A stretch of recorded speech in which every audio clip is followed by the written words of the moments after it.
Coaches, welcome to the Locker Room Podcast, Daily Sports again. Very special guest tonight. We're joined by Ryan Jones. Fermanagh captain has stepped away from Fermanagh this year. Made the plunge into coaching. Ryan, you're very welcome to the show. We've got Mark and Daniel back again to chat all things National League. I suppose, Ryan, introduction to yourself. You know, how have you found the move away from playing this year? It's been a big part of your life, I suppose, over the last decade or more, and you've stepped into a wee bit of coaching now. Is that right? It's definitely a change, Stevie. I suppose this time of year is probably any inter-county player's dream because you're playing matches week in, week out. I've been playing with Fermanagh seniors since 2010, so I suppose it was different. Looking on now as a supporter, as you mentioned there, I'm actually involved with the League from under 20, so I'm enjoying that. Probably still doesn't quite replace the playing, but at the moment it's really exciting, and it's the first time I've ever, I suppose, tried the coaching, and yeah, so far I'm really enjoying it, I must say. Yeah, Ryan, I have to say, in any conversations that me and you have ever had, like you can see very clearly, and I would have said the same about Daniel actually as a player. I don't want to humble him here, but you would have always thought about the game. Chatting to you as a player, Ryan, you would always have thought about the game in a very analytical way. I would pick that up as a coach, you know. So you obviously have a deep understanding of the game. So obviously the experiences you've had from playing, the managers you played under, we chatted about some of them before, the likes Peter Canavan, etc., Kieran Donnelly more recently, but you obviously taken a lot of what you've taken down the years, I suppose, and transferring that into your coaching, are you? Yeah, well, that's one thing, I suppose, when you have been playing, especially at intercounty level for so long, you're going to play under loads of different coaches and managers, and naturally enough, every different coach and manager is going to have their so-called strengths and maybe in other ways weaknesses. And as a player, I suppose you're always absorbing and you're taking away maybe wee things that you felt were very good. And I suppose then once you get into coaching yourself, they're the things that you're trying to probably pass across to the squad that you're actually coaching. So that's where it's at. I suppose I'm involved in the under 20 age group, and at that time, a lot of lads are probably playing colleges football as well. And there's a few lads maybe being called up to the senior squad too. So you're trying to manage all that. They're doing exams there over Christmas. So I think any of the best coaches that I've had is probably managers that were probably able to have a good understanding of where their players at and be able to have a good communication where I suppose you're able to play ball both ways, and I feel then players will respect that and they will give you their all in return. I suppose like we have a network of coaches with Daily Sports Science, and obviously they'll be very keen to hear that, particularly when you're so young in your journey of coaching, and wish you all the very best. That Daniel, I suppose yourself, you're not obviously not finished playing that long either. I know it's been a brave few years now, like, but how did you find those first few years, Daniel, coaching? Like, was it learned on the job? How did you find it, and what was your take on that, like? Yeah, it was definitely learning on the job. It was my first job was kind of halfway through a championship with the home club for about 8 weeks, and I remember being absolutely zonked after it. And this is this intermediate championship in Carlow, and probably the biggest lesson for me there is you kind of have to step back emotionally sometimes from the coach and the management side, because if you're invested in everything, I know you probably would have said something similar after Carlow, like when you invest an awful lot of emotion sometimes rather than the actual coaching side of things, that can drain you, and it's only a certain lifespan with that. But yeah, you definitely learn as you go, and I think Ryan made a good point about sometimes the weaknesses of some managers is what you try and avoid, and I think it's a good point because like a lot of managers have their own way of doing things, and you find with players, especially that new generation, as we kind of touched on with under 20s, players do take information in different ways. Like you see that in school as well. You think you're explaining something very well, and the reality is when you do a little feedback lesson, they've taken nothing. So it's there's a lot of learning on the job, definitely. But that probably goes for any coach. Like I'd say yourself and Mark are the same. Like you've definitely dealt with scenarios that you look back and say, I'll do that differently the next time. It's a constant kind of without sounding too corny, but it's a constant kind of a journey you're on. Like you're always making mistakes and trying not to make them again. Yeah. I suppose staying on that theme too, Mark, like, from your own perspective, we don't want to delve into your private life here, like, but you obviously have a lot of time spent in coaching. How do you switch off, as a coach? Like, because I know coaches would be interested to hear, like, I probably found myself over the last number of years completely engrossed, particularly last year, probably with Mayo Bridge, for example, where I was working with one of the players closely in school. the coaching officer was also the vice principal in school. My close friend Francis on the phone to me. I just never I found it actually very, very intense where you couldn't switch off, Mark. Like, how do you switch off? You know? Probably don't. Well, I always remember having this conversation with Brian McIver. I remember having a conversation with Brian McIver 6 or 7 years ago, and I said, Brian, how do you do that for so long? He says, well, I go home, I can't sleep. Everything's in through your head, and I says, like, I've been watching the video analysis. You maybe watch at 11 or 12 o'clock. 12 o'clock that night at 1 o'clock. He says, what do you? I says, because I can't sleep. And he says, I'm going to give you advice, and I've never ever encouraged anybody to do this, but he says, after every game, you need 5 or 6 bottles of beer. And you're laughing. He said, I'm telling you now, it'll take you down. Yeah. And I have to look. We know people laugh. Tell me this, Ryan. Are you doing much drinking these days? Well, I was away for 3 weeks there traveling, so I've done my fair share. I thought it was the best bit of advice ever. No, it's true. It's true. Donnie, I've been there. I've been there, yeah. I think Stevie, second years love video analysis as well. Like second year geography, it's a fantastic time for doing video analysis. But I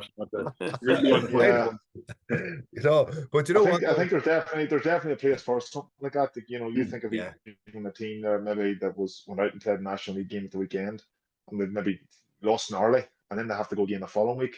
Yeah, I think it's probably going to be very hard for players to go to training tonight or go to the gym tonight bouncing. While probably if you went out for a few beers and had a bit of crack and says, right lads, we'll park that and we'll fucking start the week off positive. There's a lot to be said for that too, So I do see where McIver's coming from that one, Mark. Well, I'll tell you a good story. I'll be really quick. Ballybay played Cross 2 years ago in the Ulster preliminary round in athletic ground. Ballybay beat them on a Saturday night, and we're due to play Kilcoo the following Sunday. But into the change room, it was Ballybay's first win ever in Ulster. And in the change room, the place was hyped. They were going mad. And we agreed we're going to do a recovery session at 10 o'clock in the morning. I had said, boys, everybody out tonight, 3 or 4 pints. And Paul Finlay and Drew White go, no. We need to be right. We were riding the Hillgrove. I said, that's all right. That's up yourself. But I'm telling you, it's not the worst thing to do. Riding the Hillgrove on Sunday morning, everybody came in, heads up. You swear everybody had 20 pints, and not one of them had any. Paul Finlay says, I was lying in bed last night at 2:30, 3 o'clock going, why did we not take him up in that offer? He says, we're couldn't sleep, adrenaline. I remember the 2018, Daniel talks about the good year with Carlo, and we beat Louth in the first round of Leinster. I said, look lads, last year he's beat Wexford, first win in 7 years, bite Len in a heap in the street, 3 o'clock in the morning. Let's carry ourselves in the right manner here. We're playing Kildare in 2 weeks. Went out, played Kildare, beat Kildare, and I said, look, let's give this a real good rattle, right? No drink tonight, blah, blah, blah. So I get a video of at 3 o'clock in the morning, ledger on somebody's shoulders in the middle of a bar. They're your shoulders, will you stop? That's every Saturday night, is it? The chances are it was my shoulders, actually. They were great days, but that's something like, Ryan, we definitely did harbour that sort of mentality, Daniel. Like, we knew we weren't going to win a Leinster, we knew we weren't going to win an All-Ireland, but we made great progress, and we enjoyed the victories, and we enjoyed the wins, and those are important. I think it's important, it does bring a level of cohesion. You might only, I know for a team like Carlo, we might only have 5, 6, 7 championship wins during the course of a 10 or 15 year career, so fuck it, if you can't enjoy after a game, there's obviously limits and responsibilities, but I know something to do in rugby a lot. Remember the time we got the couple of beers after the Low game? They brought him into the dressing room. We just stayed back for about an hour maybe and had a beer.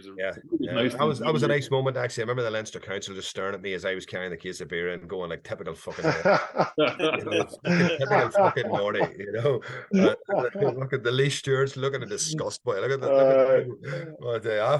it was actually a craft beer, 56 South from it was actually but here, lads, look, close going on to the National League. It was great to chat there about those things. But going on to the National League, obviously, the talking point of the weekend, I read Kieran McGeeney's interview where he talked about Johnny Doyle, Glenn Ryan, Anthony Rainbow, Kildare management team. Don't listen to the outside noise.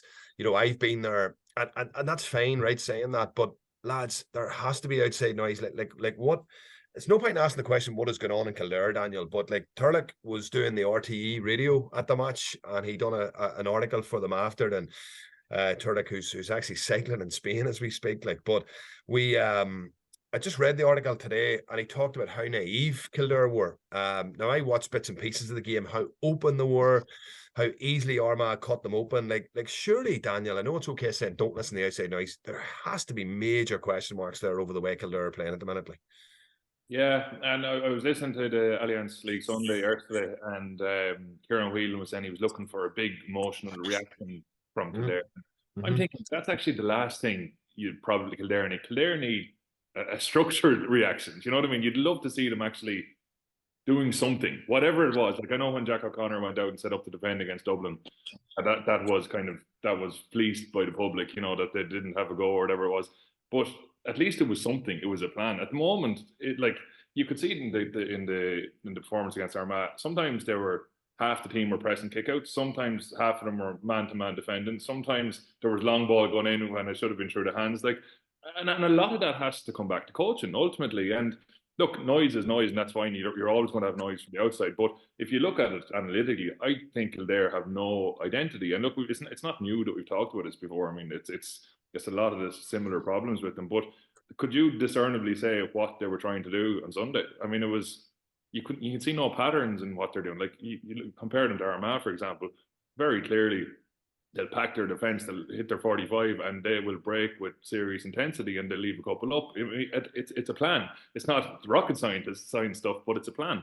And Kildare just don't seem to have it. The players look like they're playing with they don't seem to have any major desire for what they're playing in. And I've found in previous generations that when you've been that player where you don't believe in what's happening off the field, you don't believe in what's happening from a coaching perspective, and that's what it looks like to me. I think there's a lack of very clear structure in what they're doing. And Ryan, like the first game against Cavan, they were beaten at home. Now I had seen Cavan the previous week playing in the McKenna Cup against Down, and I was actually quietly impressed with Cavan. You know, I thought Cavan were moving quite well. Another man who's in his first year of managing, Rémi Gallaghan, that obviously has assembled a very good background team. But you could see that Cavan had a very, very clear plan. They were organising kickouts. You know, they had a very, very straightforward way of defending.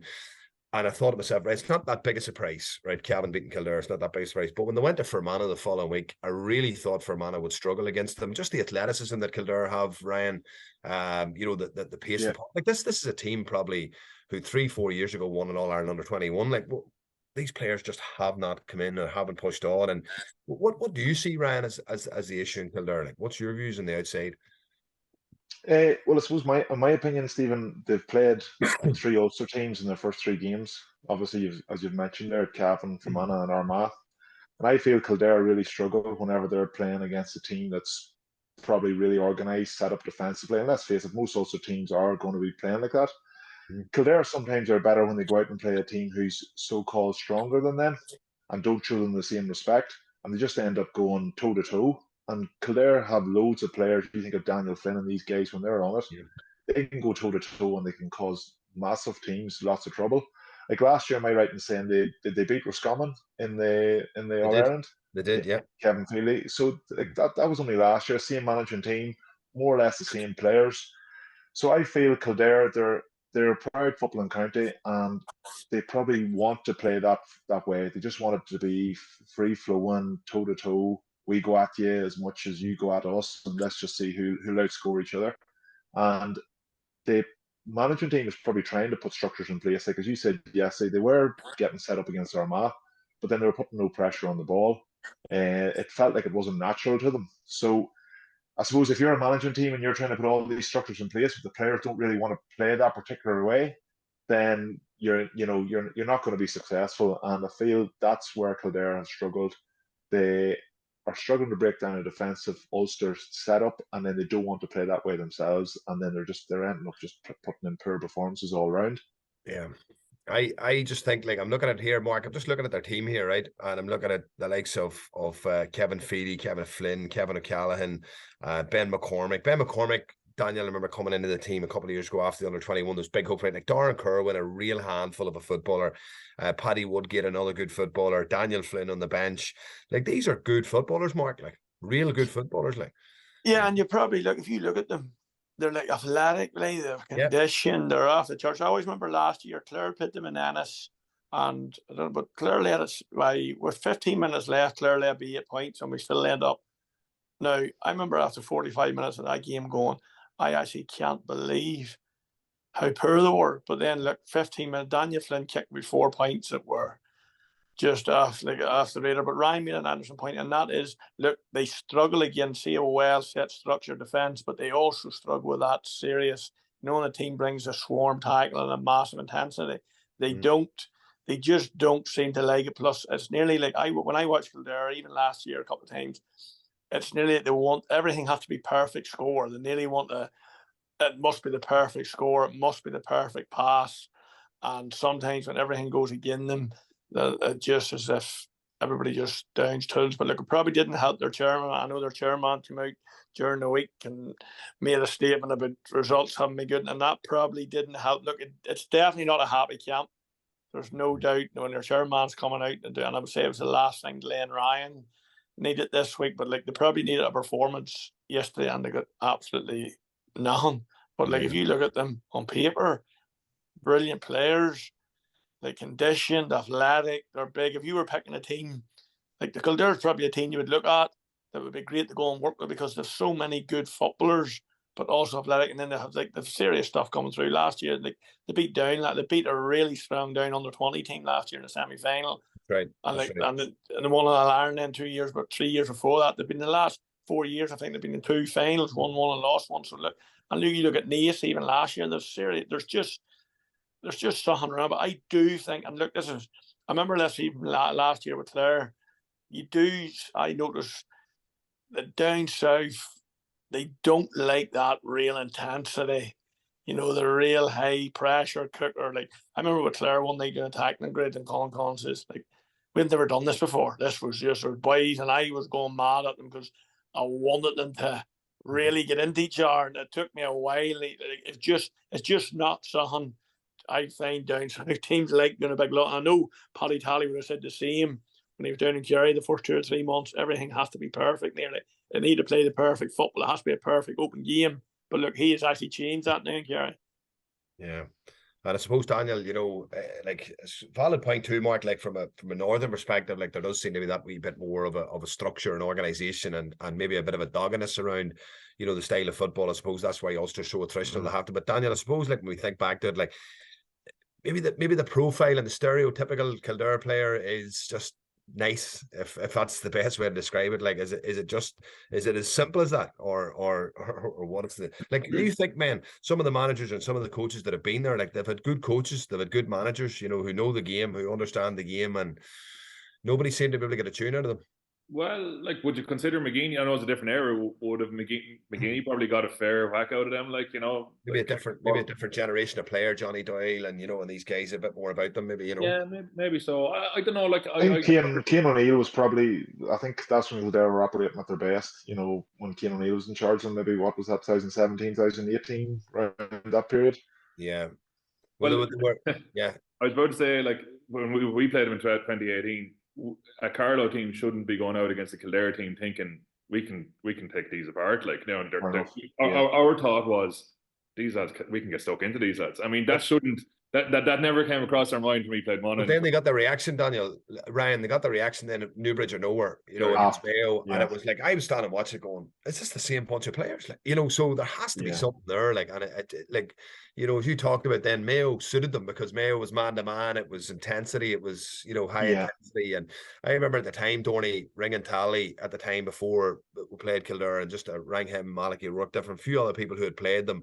And the whole gist of the whole thing was, look, their athleticism, if you press up on them, if you give them the opportunity, they'll cut you open. And we decided to drop off every single kick out that day. And they had no clue, Daniel. Like, they actually didn't know what to do. Like, and we more or less flooded the middle, dropped back, sat deep, and it was just like taking candy from a baby. And then it was the article that was penned a couple of weeks ago where they talked about that 2018 game, and they actually compared it to the Cavan game. It says this was Carlow 2018 circa all over.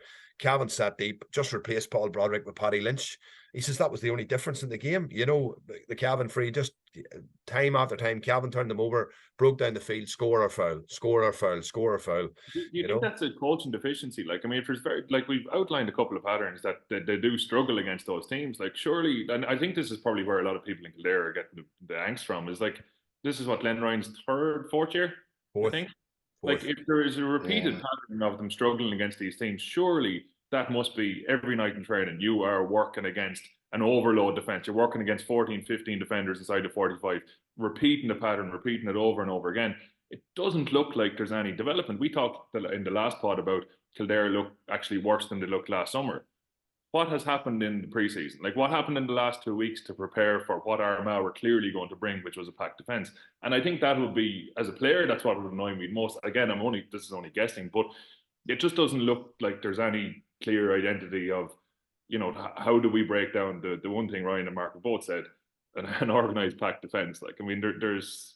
Well, it's been an issue for a number of years. Like, even one example I would have had 2018 after we lost the Ulster final.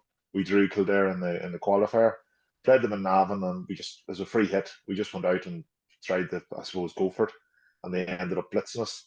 The following year in 2019, second league game in Division 2, Rory Gallagher was the manager, and we're just going to make this complete war.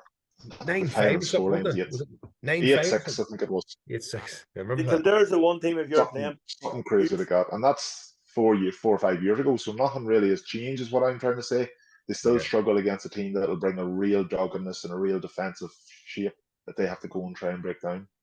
If you're playing against Kildare, the one thing you're telling your players is make it a complete dogfight, make it a battle, make every ball a battle, make it a dogfight, and they don't react well to that. That's just they haven't done in a long time. Lads, it's a massive game this weekend. Massive game in Park Talchin. They play Meath. And probably if there's one team in that division that they wanted to play this weekend, it was Meath, because obviously they will be coming in with a very similar approach. Now, Meath did have a good win against Louth at the weekend, but I would say the loser of that game at the weekend is, well, if Kildare don't pick up points at the weekend, I think they're in serious difficulty. I think they're gone. They're gone. And it is another mystery in that division, Ryan, and the travel to Erdene this weekend. Is that a fly move by Fermanagh bringing Cork to Erdene? Is it, or is it rather than Brewster? Is it, what's going on there? I don't know what happened there. Brewster, maybe it's the pitch, and Brewster at times wouldn't be great. Puddle in the goal. There's a puddle in the goal mouth. Here, look. I suppose Erdene has served Fermanagh well, last year especially, whenever Brewster Park was out of action. Probably something similar Fermanagh might feel, look, if we can take Cork down to a smaller pitch, and what we talked about maybe with Kildare, make it really, difficult for them to break us down, frustrate them, then, we're going to have a good enough chance. And again, Cork have often struggled against that same kind of team, that blanket defence, numbers, getting around them, etc. So it'll be interesting to see. Well, they've lost their first 3 games, Ledge. They've lost their first 3 games, Cork, and it's another serious, it's another GA mystery. Cork is just another GA mystery. And it's a very similar conversation to Kildare. Probably it's Cork looked okay at times last year, and last summer you're thinking, maybe a bit of progress here. Pete was common in the championship. But you're kind of back to, there doesn't seem to be any progression on from where they were then. So look, I don't know. We talked kind of off air about like the flow of league and how hard it is sometimes to turn the tide if you've had a couple of losses. Like, it is really tough. Like, the game on games are great when you're winning and when you're competitive, but when you've had 3 losses in a row, you just love a little respite just to kind of settle things down and figure a few bits out. But I would say Cork and Kildare are in serious bother, and it's. I know Kevin Walsh is down there. I'd say he's meeting an awful lot of opposition. Yeah, I'd say so. And like, Cork's obviously a big hurling county as well, which would be quite the opposite of what Kevin Walsh might be trying to put in place. So I'd say the footballers are always in a battle for entertainment in Cork, and I know West Cork is probably where most of the football is, but it's there's similar issues to Kildare, and for a county the size, and I know it's cliche and all the rest of it, the amount of clubs, it's really underperforming, So I, like, any team that's lost 3 games up to this point is going to find it very, very tough. Big trouble. Big trouble. Like, Dorney, Castlehaven, St Finbarrs, All-Ireland semi-finals this last couple of years. Nemo Rangers. Obviously, I know Nemo are not the team of old, but like some seriously strong footballing clubs in Cork. Yeah, I remember going to Portlaoise watching St Finbarrs against Kilcoo, and they put Kilcoo to the pin of their colour. But to Cork's Kildare only wearing a red jersey. That's like, and I remember last year, Clare actually played them in a league game. He played them in the league, but also played them in the championship. And I Beat them remember in the Munster Championship, Mark. Yes, remember saying to Colin Collins on the Tuesday night before we played them in the league, I says, "What game do you want to win more?" He says, "I want to win both." I says, "We're not winning both." I says, "Pick what game do you want?" He says, "Well, look, we need it. I haven't been to a Munster final, but he says, I want to win both." I says, "We're not." But we just out and played them in an open game of football in the league, and they destroyed us.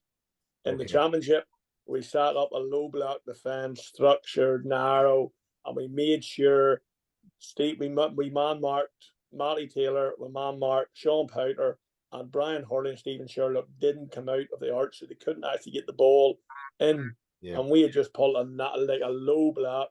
And I'm not joking yet. And I remember Paddy Talley, Paddy was telling me about Kevin Walsh this and this. And like, I hate her, but they had no clue.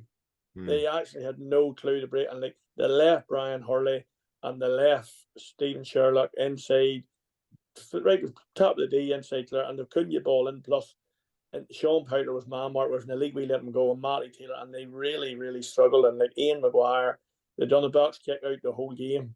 That's and right. Yeah. On the league, they destroyed us in the box kick out, but we did. But three-com championship would just. I remember on the Thursday before we did them in the league or the championship, Colin Collins said to me, he says, I hope you're right here. I says, "You'll see." Now, riding up the road, probably going, "Oh, Jesus, this could go pear-shaped." But look, they just really struggled. Again, that real structure plus a dogginess. And they just, Cork remind me of Kildare, like only red and white jersey, completely the same. Athletic players, everything, but just not dogginess. Do you think, Ryan, there's a cultural element too? Like Daniel talked about opposition, they've been into a county. Like if you go into a county, like, so for example, like I've seen it before in the past, right? The coaches go into a county, they're brought in maybe to try and organise, bring a bit more defensive structure, but the culture within that county is not to play, this so-called labelled defensive. Like Mickey Hart used to say, like there's nothing wrong with being organised defensively, but it gets labelled defensive football. Whereas if you go home to Fermanagh, Ryan, tomorrow, and a new coach comes in and they're trying to install a different, more structure that's going to make you competitive, it's going to make you compete, like you're going to be delighted as a player, like, and I think maybe it's a cultural thing. Do you think it's a cultural thing, Ryan, with some of these counties? Like, yeah, well, possibly, Stephen. I suppose one observation as well, if you look at the last three All-Ireland under 20, under 21 winners, it's been Kildare, Tyrone, Offaly, and Sligo have been in the final as well. Yeah. Like Cork have also been very competitive in Munster. Like they've been the dominant force. Kerry have never really came out of Munster. And Ryan, in the last number of years. Putting across there, but is that because under 20 football's more honest and more open? Is that what it is? Maybe, you see, Yeah, maybe that's what it is. But also, a lot of these lads have tasted success, right, and then all of a sudden that they're transferring up to senior level, and they're saying, "Well, no, we didn't play this way with our under 20s, and we won the All-Ireland, or we got to an All-Ireland final." Like Offaly haven't really kicked on at senior grade since they've won that All-Ireland. Kildare won it last year. Tyrone, a lot of them lads now are coming through, but they're still, like, a lot of Tyrone people would feel that they're not at the level they should be at. It probably is. So, Stephen, your question was, would some of them counties lock it down and say, "No, we don't want to play this way as players, this isn't how we play"? Yes. And then I suppose if you haven't tasted success as a county, you're probably willing to listen to what a new coach is going to try and bring to the table. Yeah. But a lot of them counties, what I'm trying to say is younger lads that have maybe now progressed on the senior squad, they have all tasted, whether it be provincial or All-Ireland under 20, under 21 success. And they're maybe saying, "No, we're going to play the way we've been, brought up to play as a Kildare person or a Cork person," if you know what I'm saying. Yeah, no, I totally understand you. I suppose staying on Division 2, man, the game of the weekend this weekend, probably in most of the divisions, is Armagh Donegal. There'll be no love lost here. I don't think there's been any love lost between the two counties over the last number of years, but two counties that have started the season off, Daniel, very, very well. Donegal, a very impressive victory over Fermanagh at the weekend. Armagh, again, a very impressive victory over Kildare. They're both coming in with 3 wins from 3. The game is in the athletic grounds. Will that give Armagh an edge, Ledge? Yeah, it probably will. Like, I don't think, for the league's sake, I don't think either team need to win it per se. But I think in the bigger context, we kind of talked about this last day, in the bigger context of the McGuinness thing, if Donegal turned over Armagh in Armagh, I think that's a huge psychological blow going forward. Like, as we said, McGuinness well down the road with this team. McGuinness starting with pretty much a new team that have been kind of not going hectically for the last couple of years. like that would be a serious blow to Kieran McGeeney, I think, if Donegal turned him over. So I don't think necessarily for league points this is a huge thing, but there will be serious spice, I'd imagine, for setting down some markers for later on in the year. Like, you know, I'd say Jim McGuinness is craving this. Like, and I know the last day Donegal were very, very defensive first half, and they kind of mirrored themselves and Fermanagh mirrored each other a bit. And in fairness, Armagh were quite defensive for a lot of the game, but Kildare just kept giving the ball back, so they probably got on the front foot an awful lot. I'd say you could see a fairly ugly game, to be honest with you. I'd say both teams will copy each other. You'll see a fair bit of contact, I'd imagine, but it's going to be an absolute cracker. Like, and the athletic grounds always lends itself to a really good atmosphere as well. But big one. The athletic grounds doesn't as well. If you look at the statistics in the athletic grounds, they're not overly high scoring games in the athletic grounds when they're played there. You know, they're normally, and maybe that is the tightness of the ground. Ryan, is it a game you'd venture to? I know you're a great man for popping up at games up and down the country. Would it be a game that would whet your appetite Saturday? Yeah, I think definitely. I know a lot of people would say that the two teams are going to get promoted anyway. But I feel Jim McGuinness, obviously back in his first year, he'll want to really test a lot of these Donegal players and see where they're at when they're coming up against a quality team in Armagh. So I think he'll be going all out to win it. There's always a massive crowd in the athletic ground, so Armagh people, will be fully expecting Armagh to deliver a big performance. Without sounding too harsh, I suppose a lot of people would feel Armagh don't win enough big games, and I've no doubt that McGeeney will see this as a big game, that he'll not want, McGuinness coming in again, I suppose getting one over on him, because the two teams could probably meet each other down the line again. So I'd be expecting it to be a cracker, and I think it's a big test for both teams to see where they're at. Yeah, Mark, it's actually Sunday, not Saturday. Donegal under McGuinness, obviously the whole big thing was the pressing against Cork, but I think the weather conditions had a lot more to do with that, than anything else. They were playing with a gale force wind at their backs, and they went with a manic press in the first half. I have seen elements of McGuinness maybe introducing a bit more directness to their play, Mark, rather than possession-based football. It seemed to be a bit more fluid, a bit more fast, a bit more direct. Armagh obviously will be well organised. They brought in Conleth Gilligan as well this year. So from a coaching perspective, like, they've got Gilligan, they've got Donaghy, they've got Kieran McKeever, they've got McGeeney. Serious management team there, Mark. Like, is this Armagh's time? They've a great chance in the Ulster Championship as well. They're a really good side of the draw.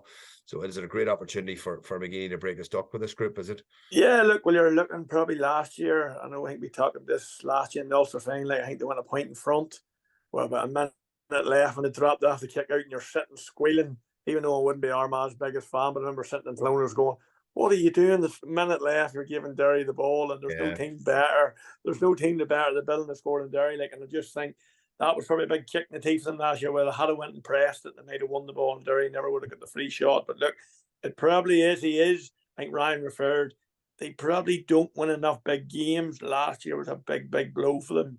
Look, I do think two teams will end up playing each other in the league final anyway, regardless. You talked about, Jimmy, that day, the high press, and that, like, there's not a snowball's chance Jim McGuinness is going to do a high press in Celtic Park against Derry. Not a mission.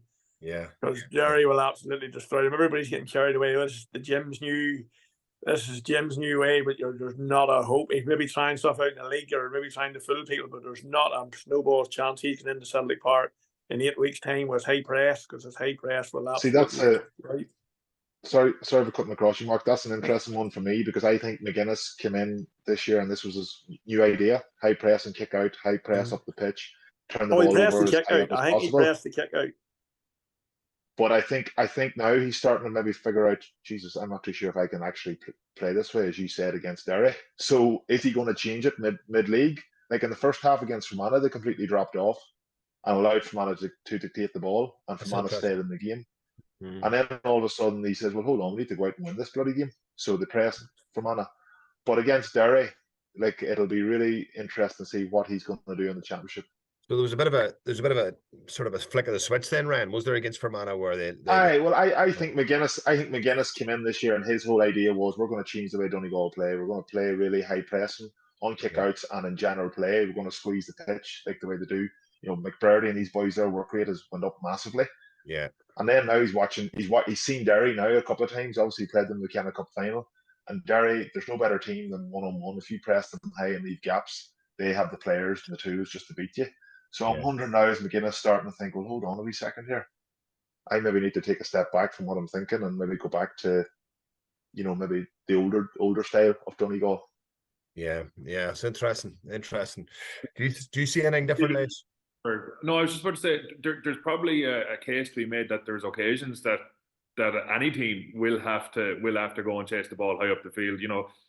10 minutes down, you can't drop into your low block if you need the ball and you're 2 points back. So there probably is some merit, especially in the league, giving these things a go for a half, see how they work. But you definitely, as you said, you're not going to go on high press a Derry team, like, that's for sure. But I think you need the capacity to have a bit of both. And if as I said, if you're 2 points down, you need the ball back. There's no point. You need to have some practice done at these things, like, because it's very easy to say just push up, but it has to be coached no more than sponsorship has to be coached. Yeah, no, it's probably more difficult to operate in Gaelic than it is. Obviously, a lot more difficult in Gaelic than soccer. One wee pop pass, one wee break in the chain, and you're out. It's much easier to press, obviously, in the game of soccer. In Division 1, lads, we talked about coaching. There's probably no better team over the last number of years than Derry from a coaching perspective. Ryan, you've played against them as recently as last year, I think, wasn't it, in the championship? Yeah. I suppose from the big thing about the podcast, it's not like sort of other podcasts where we're looking to create sensational comments. A lot of our coaches here are interested in the coaching aspect of it. Like, from a coaching perspective, Ryan, like, what was so impressive about them? Well, the thing about Derry is every time they attack, you're faced with 15 players, because obviously Lynch joins it. So it's very hard to find the +1. You know what I mean? Yeah. So that's what it is. The other thing about it is that they're very good at creating space for each other. And for me, Derry's players have unbelievable pace and the great ball control. Like, normally when you're playing against certain teams, you'll say, let him have it. He'll not shoot. He'll just lay the ball off. But now you're looking at the weekend, McCluskey comes forward, scores a goal, and he looks so comfortable doing it. McGrogan from half-back, Doherty from half-back, McKinless from half-back.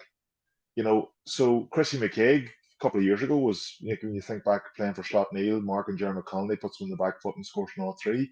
But he's probably the one player now in the Derry team you're saying, maybe let him have the ball. So that's the thing about Derry, is that they're very hard to mark. If you're, I suppose, a team that feel like you want to get into a defensive setup, they just say, right, we're going to squeeze everybody out, so you're not going to find a +1. And then they're very good at just creating the one-on-ones. And Ethan Doherty and these boys, they get any kind of snippet of space at all, they can beat you. And then their angles of run-ins, and they just make it look that. I really only had 3 wides against Monaghan at the weekend. And they racked up, what, 3 for the right down there earlier? 317. They had 8 different scorers. And usually you're thinking of McGuigan, you're thinking of maybe Paul Cassidy. Obviously, McGuigan still scores heavily, but it's their threats coming from deep too. So that was the one thing that I found about them, and their pace all over the pitch for me was frightening. And I think they're going to have a serious say in the All-Ireland, to be honest. Yeah, that's interesting, Ryan, because the weekend there, Mark, Padraig Joyce was interviewed on Sunday after the Tyrone game.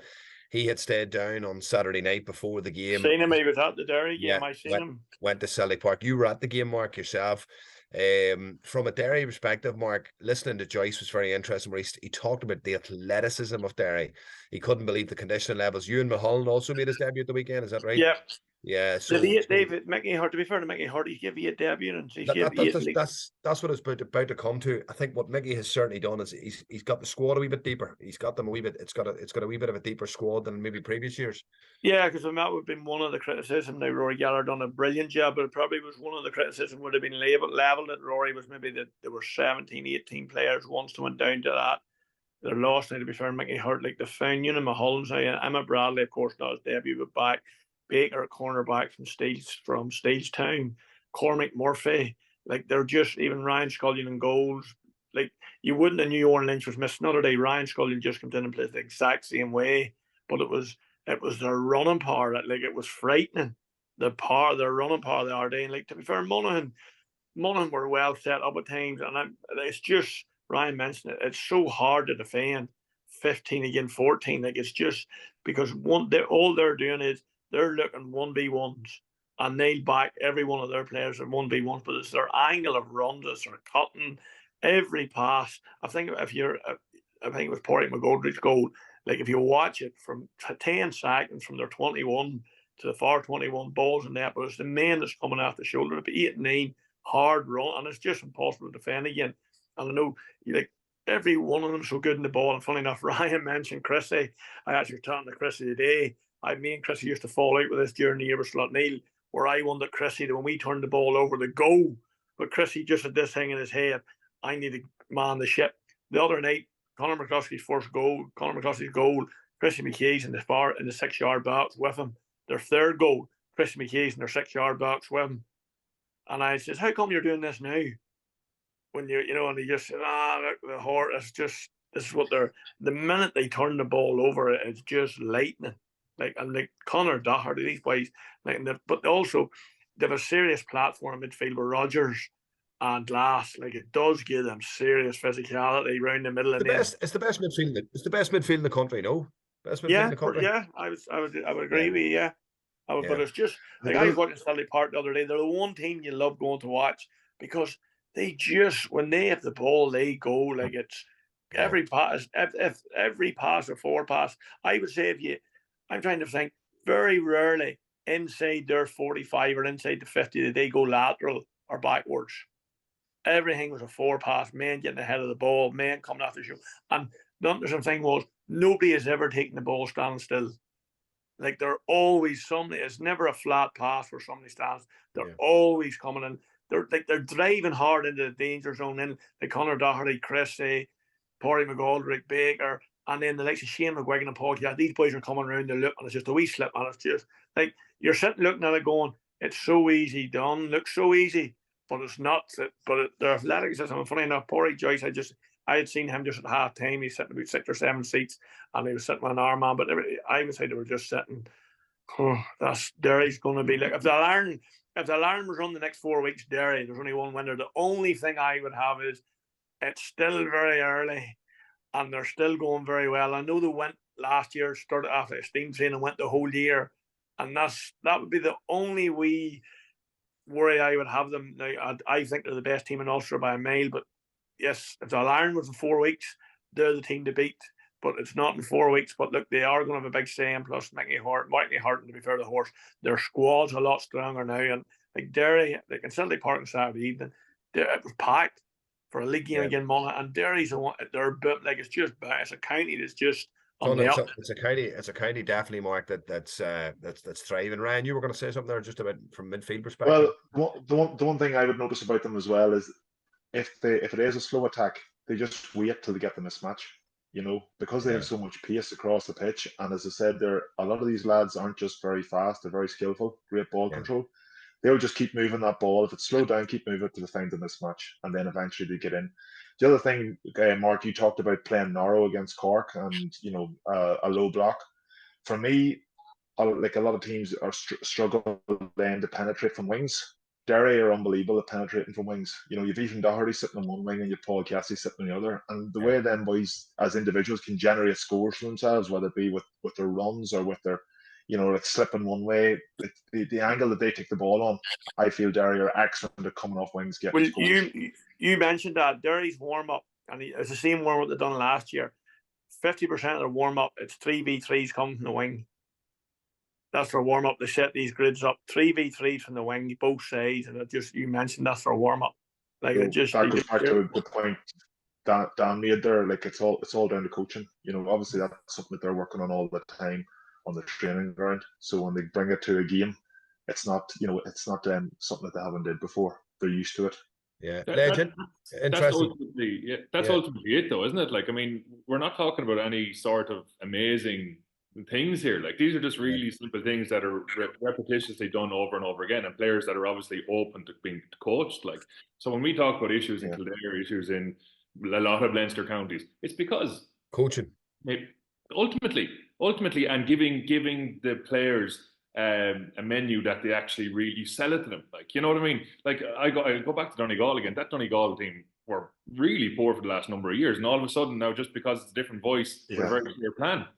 I mean, that's coaching ultimately. Same players, Do you know? Yeah. Interesting. Like, and I suppose Daniel, Shane McGuigan at the weekend actually had an interesting comment where he talked about Mickey Hart, Ryan. Mickey's a real competitor. He's a winner, and that's something that obviously, when Mickey came in at the start, he wanted to win the McKenna Cup. He wants to win the National League. You know, he wants to win everything. Like, and he's obviously installed a great level of belief in the group. Now, I know there was a big sort of hooray at the start of Tyrone man taking Derry, because the hatred between Tyrone and Derry is savage. Like, but like, I think players are smart enough, Ryan, to see through that, aren't they? Really, like, you know, players won't care. You know, No. at the end of the day, you know, Fermanagh and Tyrone aren't best of friends, but you know, Peter Cannon came down and took Fermanagh, and you know, if he's a brilliant manager, a brilliant coach, you're going to be loving it. As a Derry player, I no doubt they probably tried to get him there in the first place. And of course, they have ambitions to win All Ireland. You know, a lot of them have spoke about that they're very happy with Hart's appointment, because he has obviously history of winning 3 All Irelands. But as you said, Stephen, he wants to win every game, and he was the exact same when he was with Tyrone. Anytime you played Tyrone in the McKenna Cup game, they were full out to make sure they won it. So it's whether, as Mark said, whether they can maintain this, you know, going through the All Ireland series. But at the moment, they look like they're flying. Yeah, absolutely. Going and staying in Division 1, lads, I suppose, just one other wee thing. Like, Kerry, for me, on Saturday night, like, I wasn't jumping with joy about Kerry, but I actually said to someone today, Les, maybe start with you in this. Like, I actually said to a man today, it was actually Mayo man in the Varley, actually was on to me today for chatting about something. I was just talking about Mayo and talking about Kerry. I actually think without both Cliffords, I think Kerry are bang ordinary. Like, I really do. Like, and I know that sounds a bit mad, like, but I just think that he is the difference between them struggling and them being contenders. Yeah, 100%. Like, but it's probably, to be fair, it's probably the same with Dublin. Like, Dublin lose Con or lose Fenton, they're not contenders either. You know, if Derry lose Shane McGuigan, maybe not. Like, these are high quality players we're talking about. Like, they're no ordinary footballers. But yeah, I was watching the game on Saturday, and I was thinking, right, Mayo are playing against a really strong Gael, against probably one of the best full forward lines with, let's say, Sean O'Shea and Clifford. I was like, what's the last thing they'll probably do? I said to myself, well, it won't be kind of a middle third, half sort of a press and leave Clifford 1-on-1 in 45 metres of space. And what did they do for the whole first half? Practically went man to man for the whole thing. Like, it was the most Mayo thing of all time, and they were so lucky not to be blown out of the water in the first half. Like, if Kerry had their shooting boots on, they could have been game over by half time. But it was, yeah, it's very Mayo. But like, as regards Kerry, yeah, I think so. I not ordinary, but he's their X factor. Like, and I think any of these top 4 or 5 teams, they lose one of their star players, and it tends to be the forwards, because, like, as we know, corner forward scores are king. Like, you know, I mean, you can replace a hard-working midfielder or a half-back, but like, different story trying to replace your man who's going to get you 7, 8, 9 points a game, and the really good teams might have 2 of them, you know. But yeah, look, I thought Kerry looked a little bit better. They should have won by more, but ultimately, without Clifford's scores, you know, their execution wasn't hectic, I don't think. Yeah, I don't think Kerry would be too worried, Mark. I know you're very friendly with Paddy. I don't think they'll be too worried this time of the year how they're going. No, but you're right. Look, they're nowhere near the same team. You take David Clifford out, I mean, even Paddy Clifford, they're nowhere near the same animal. But funny enough, the conversation with Paddy a few weeks ago about this, and look, the thing about Kerry is, it's winning every game, but he says you're judging All Ireland. He says Kerry will be judged. If Kerry don't win the All Ireland, Jack O'Connor's tenure, it will be, even though he won All Ireland his first year, it'll be only won All Ireland in 3 years. It will be known as a failure, and that was Paddy's words. You know, that just shows you what they're thinking down there. Yeah. Like, I was looking there, I think out of the 16 points that Kerry got at the weekend, 13 were between the 2 Cliffords and Sean O'Shea. I mean, obviously they hit freeze, but if one of them boys get injured between now and the All Ireland or aren't available for a big game, I'm not too sure Kerry win it. Paddy's a critical link man, Ryan, isn't he? Paddy's a critical link. Yeah, he's a link man, but he chipped in with 3 or 4 points the other day as well. I think it was 5 points. Yeah. But I think they're more reliant on 3 players, more so than the likes of Derry. I think Derry are saying, okay, McGuigan's obviously the X factor up front, but we can get scores from all over the pitch. Correct. Yeah, correct. I suppose, Ryan, Dublin, Con moved to the middle of the field. It's an interesting positional switch. You'd fancied your chances against him, would you? I might have slipped him off the midfielder, I think. You take care of him. Free me up. Yeah. But it's a different dynamic for them. You know, Dublin are just probably cruising. They're probably just trying things out. you know, and they'll make sure they get enough points to stay in Division 1. Yeah. They're probably not even going to be that concerned, even if they do get relegated to Division 2, but I think they'll be fine. You'll probably not know where Dublin's at till, you know, another 5 weeks, 6 weeks. Yeah. I suppose on the Dublin game, Ledge, Davy Burke, 65 training sessions, hasn't had his full squad for one. Geez, I remember my time in Roscommon, the COVID year, we only 9 training sessions.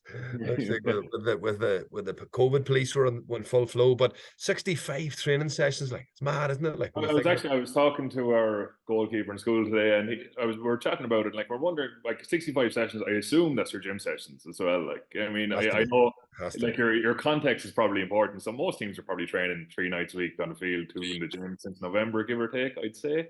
So like, it's probably not outrageous, but I think what's more outrageous is probably the comment about not having your players. Like, I mean, look at any team so far. Has any of Division 1 squads had their full whack yet? Like, no. I mean, how many players Dublin missed, and how many players are maybe Derry probably getting close to it. But there's most teams don't have their full team this time of year, and ultimately, it's a fantastic opportunity to blood new players into Division 1. Like, I mean, it's a really good opportunity. I don't know whether he's talking about Sigerson players or whether he's on about the lads that were in the All-Ireland final, the club final. I'm not sure, but it's just a bit of an unusual comment to make post-game. Yeah. The one thing that caught me in that comment then, did he go on to say the better be at training tomorrow morning? Better be in tomorrow morning. Tomorrow morning, yeah. So that probably goes back to the point that I made at the start. You know, the Roscommon lads are up playing a game up in Croke Park. Probably their first time where they've been able to get the whole squad together, you know, the Bridget's boys and that coming in as well. Yeah. Would they have been better off organising saying, boys, Saturday night game, we'll go for a few beers in Dublin, win or lose. And, you know, they would have been disappointed with the result, have a few beers, get back to training maybe on Monday or Tuesday night, and then at least they're coming in bouncing for the Monaghan game, you know? Instead, they're going back down the road, going to train on a Sunday morning and saying, you know, let's face it. Imagine the mood at training on Sunday morning, you know. That's my thoughts on it anyway as a player.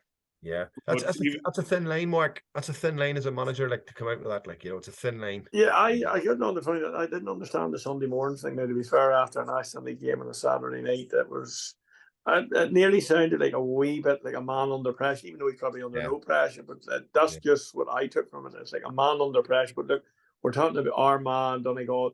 Like, you're looking at a pressure game. Monaghan and Roscommon this Sunday is like, it's high stakes pressure because the loser gone. And like, we've always talked about Monaghan never write them off and never do that, you never would, but like, that's a high pressure game this Sunday. There's 2 men probably.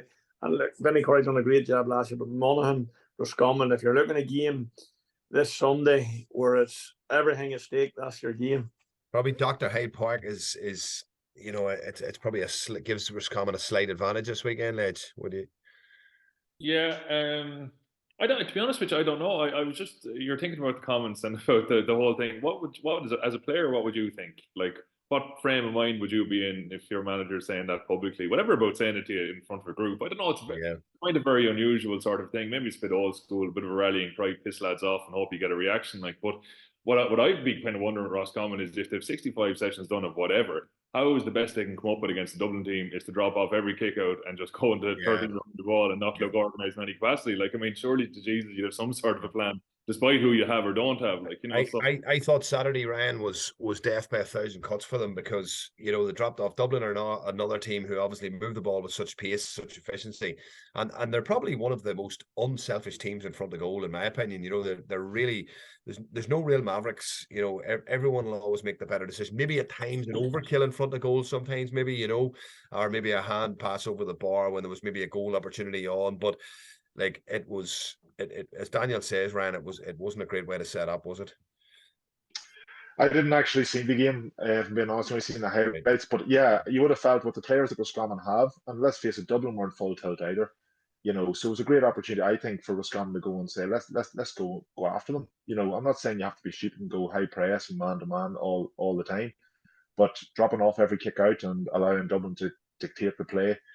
I think Roscommon they've got too good of players to play like that, you know, and, you know, Dara Craig, Murta, Endis Smith, like, all these boys are excellent ballers. Like, let's go and take the game to Dublin and see what we can bring. Yeah, Craig had a great Sigerson final on Wednesday night. I thought he was outstanding on Wednesday night. I thought he was UCD's best player. I thought he was brilliant and looks very athletic as well. I suppose, lads, get into Division 3 briefly before we close the night. Mark, another disappointing result for you. Obviously, I know you talked at the very start of the show when we started. You knew it was going to be a tough year. Like, but you've probably played the two best teams in the league, Mark. Westmeath and Down from they're both gonna get promoted. Both are by miles. Maybe Clare might fancy him. Clare probably losing to Westmeath by a point last week, so they probably give a wee bit of a dent to Clare. Clare probably would fancy themselves. But they had to get over the Westmeath game. It just means now Clare have to go to Down. But looking at the two teams, that they're both of them going to get promoted, and they are the two best teams in Division 3. And if you think last year, like Westmeath come from a kick of a ball, John Hess with a free, 30 seconds left and out thrown out.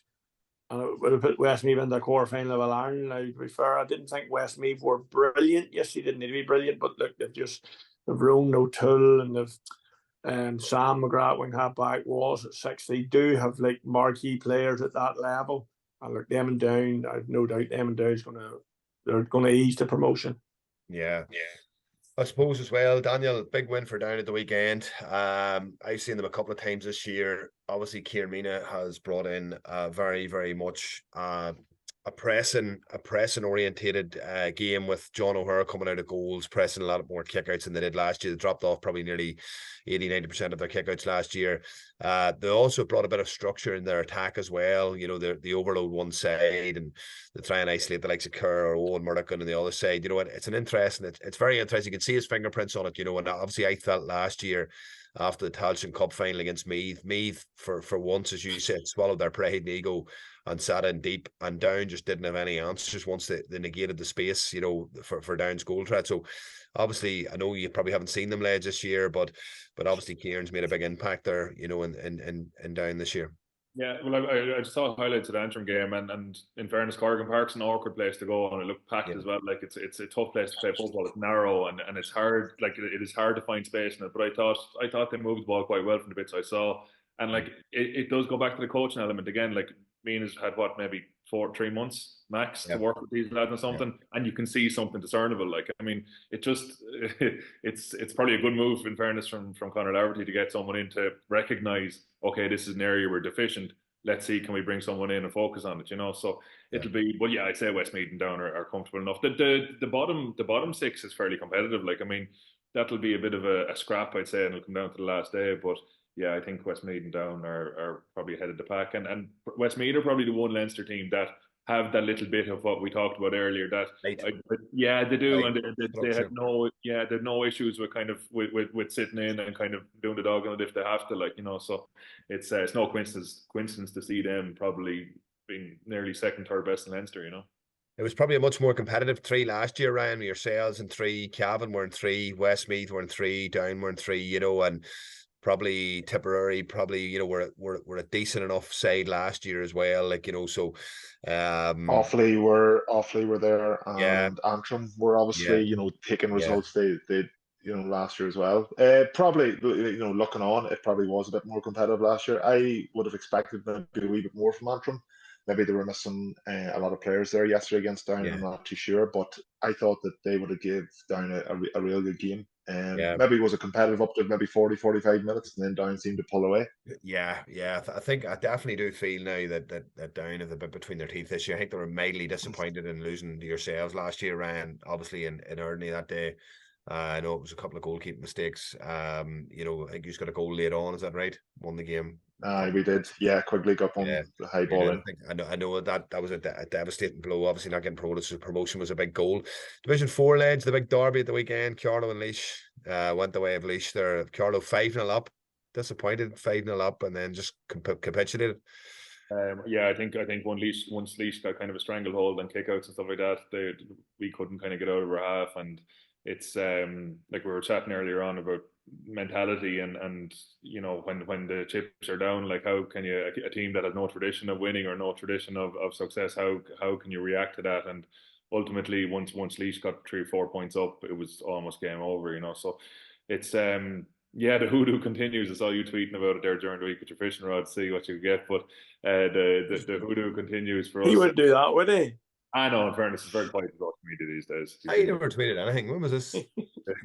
It It must have been someone else. But no, they'll be disappointed. And look, it's probably very important that they realise, just from an external point of view, standing back and looking at it, like, you know, six wins, 5 wins and a draw probably still gets you up. Like, so I mean, it's not as if you throw the toys out altogether and say, oh, that's it, it's finished. Like, you know, so two wins at the start has given them a decent platform, you know, to obviously try and, you know, get pro. But I was at the game last year with you, Daniel, in the Tailteann against Antrim, and again, like, no real identity. Like, I couldn't see any sort of real identifiable way of playing. You know, I thought it was just sort of off the cuff and, you know, play as you see type thing. Like, and it won't get you. This is what we were saying earlier. Like, I mean, after you left, probably there was an appetite for, we're better than this. We're more open, or we can play a bit of ball or whatever. And yes, absolutely, there's been some nice football played, but ultimately that probably nice football will keep us where we are. You'll be beating your teams that are around you, but will you be able to make any strides? Probably not. Like, and they've been conceding scores heavily-ish, like, you know, and ultimately you can't build a house on sand. Like, so you have to set up and have good kick-out strategy, good defensive plan, and then all the extra layers can come afterwards. So look, but this depends. I mean, if the public, if the players don't want to play that way, you just have to accept that you're going to lose some games by a bit, ultimately, you know. Yeah, and Ryan, you were in Carrick and Shannon. I think people are calling it daylight robbery. Was it? Wexford were. Was it a dubious penalty? I seen a clip of it on Twitter. Dubious penalty at the end, was it?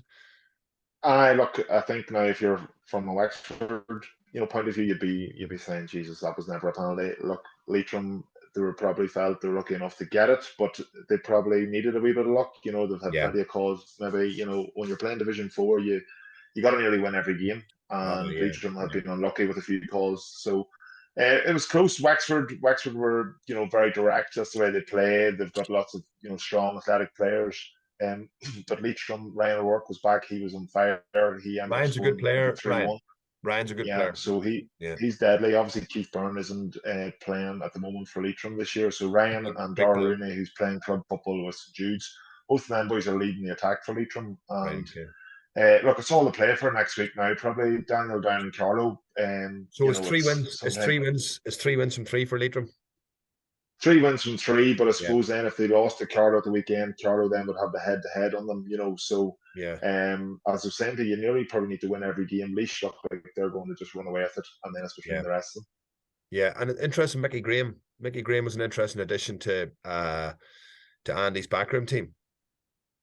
Of course, like his record is unbelievable when you consider all that he's won, and I suppose Mickey, be coming from Cav and Mullinyochty, would have built, you know, a defensive structure first and foremost, and then took it from there. So he's definitely having a big input as well, and him and Andy as well off each other. So it'll be interesting down there. So if they've started well, if they can keep that going, get a win down in Carlow, that'll be massive for them. Yeah, it'd be massive.